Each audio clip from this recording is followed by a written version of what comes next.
Welcome. I'm Annie Wright.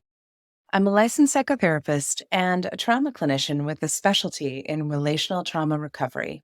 I'm also the founder of a boutique trauma-informed therapy center located here in Berkeley, California, but serving clients all over California and Florida.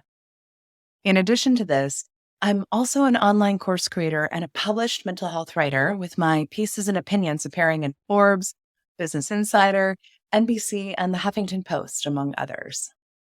Every bit of my work in the world, whether this is through my clinical work, through my online courses, or through content like this that I put out into the world, is designed to support those who come from childhood trauma backgrounds to have the best adulthood possible despite adverse early beginnings. I'm so glad to connect with you, and I hope that what I share here can be of support to you. And very importantly, please remember, no matter where you're starting from, change is possible. With that in mind, let's begin this journey together by exploring today's topic, surviving on breadcrumbs, how we acclimate to scraps. To begin, let's discuss how coming from relational trauma backgrounds skews our sense of what's normal. When we come from relational trauma backgrounds, our sense of what is normal, aka healthy, functional, and appropriate, may become distorted. What is relational trauma?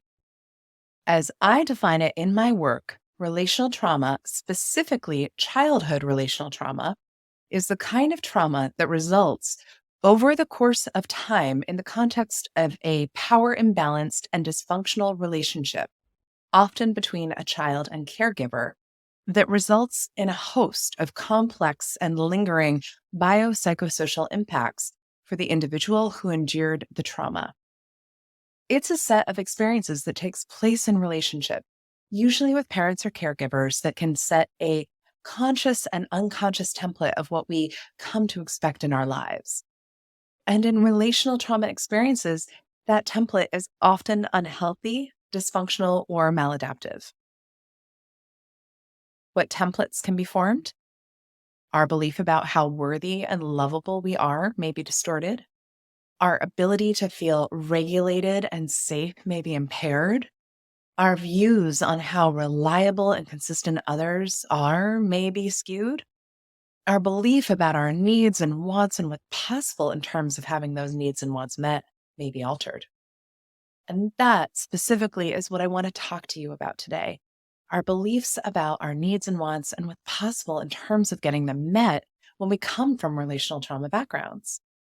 Look, all of us, from the moment we're born, need to attach safely to others. Our literal survival depends on it as infants and children.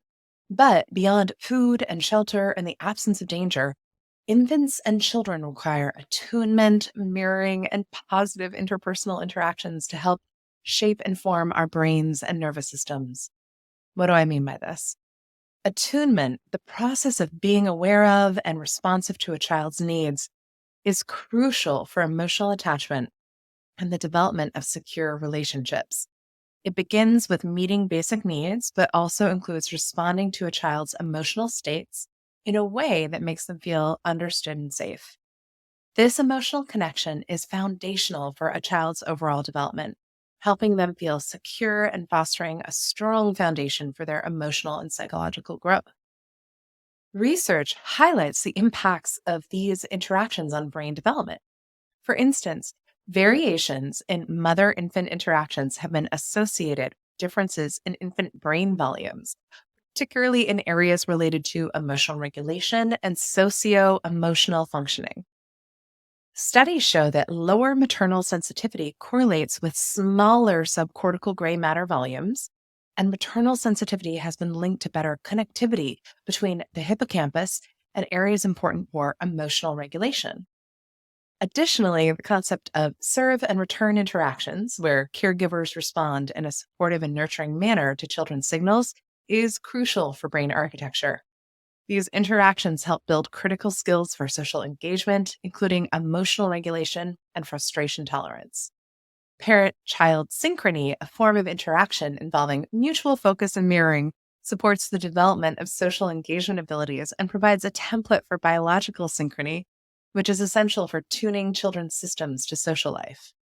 So clearly, attunement, mirroring, and positive pro social reciprocal social interactions are crucial for our development. But what if we don't have that? What if we didn't have that consistently? Or what if we had something that passed for it some of the time? For example, what if in one moment, mom is safe to be around, but in a rage another time?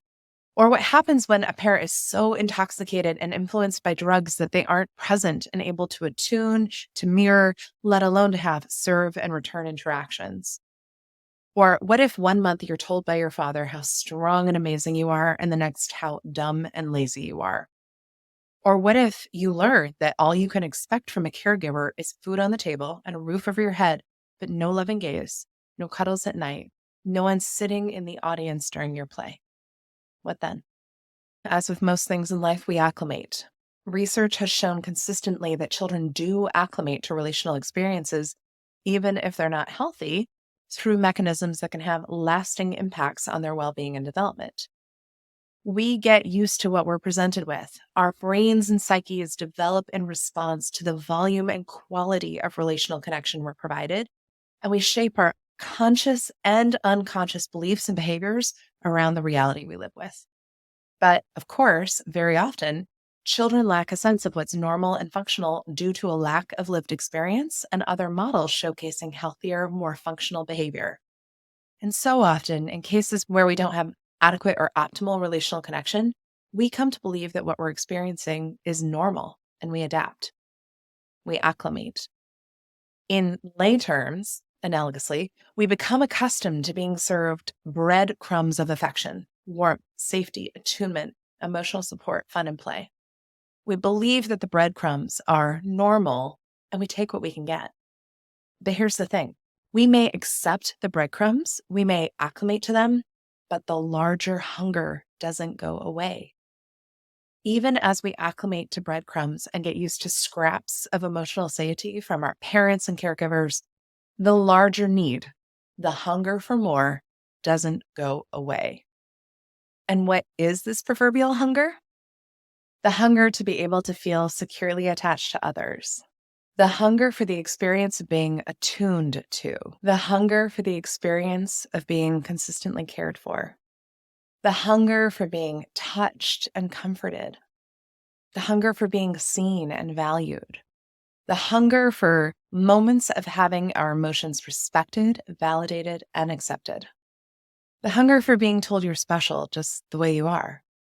The hunger for being able to process conflict and disagreement safely without the threat of losing the attachment. The hunger for play and joy and lighthearted experiences. All of these hungers are still at play for children, for adolescents, for adults.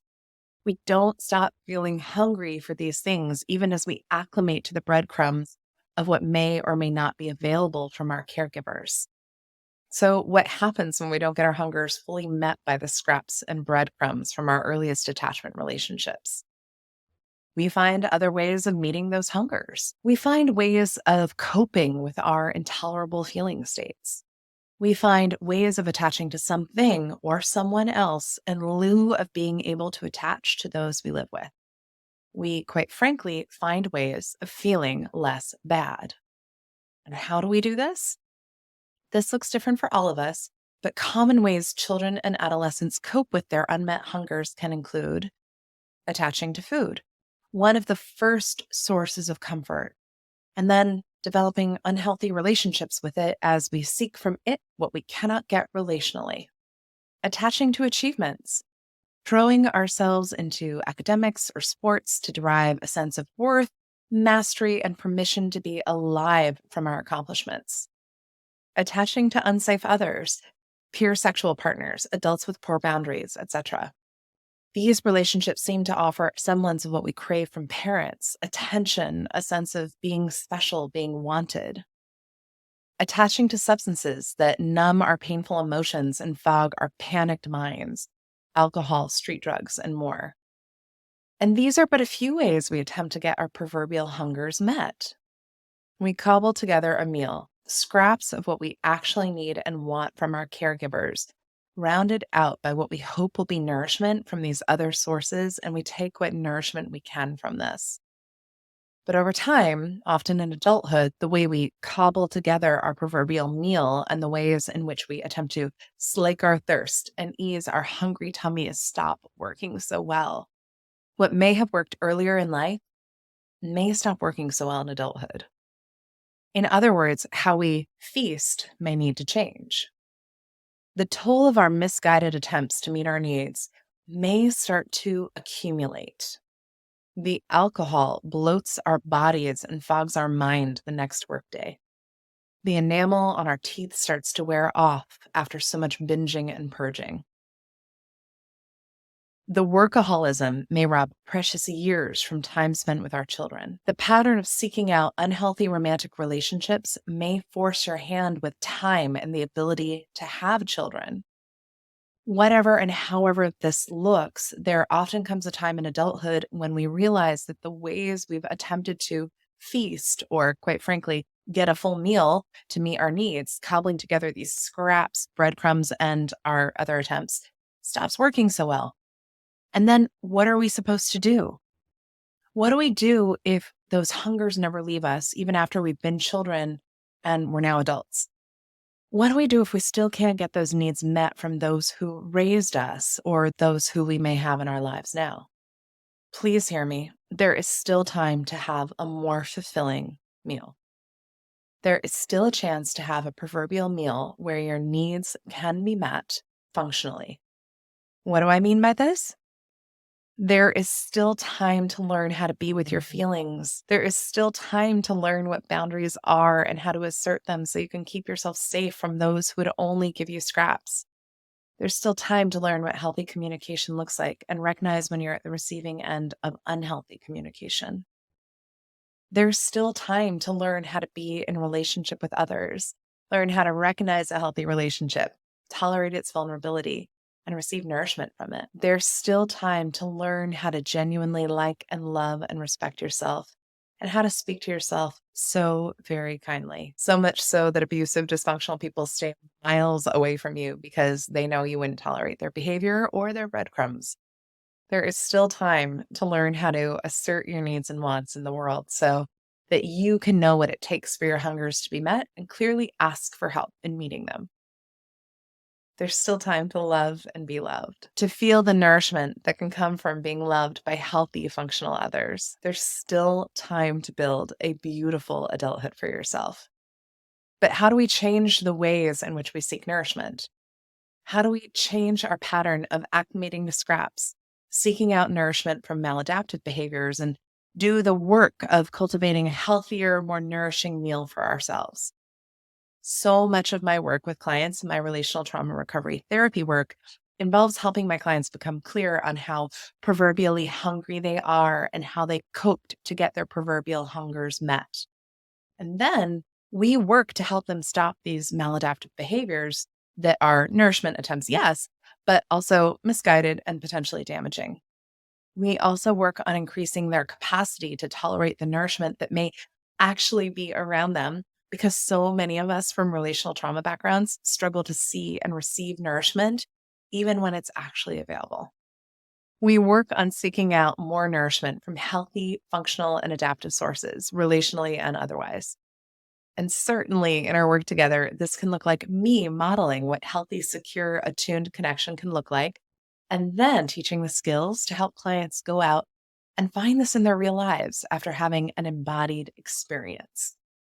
And sometimes, and I know this may be controversial to hear, our work in relational trauma recovery therapy may also mean making hard strategic choices to reduce contact with or distance entirely those who would only give you breadcrumbs and scraps in lieu of a whole meal.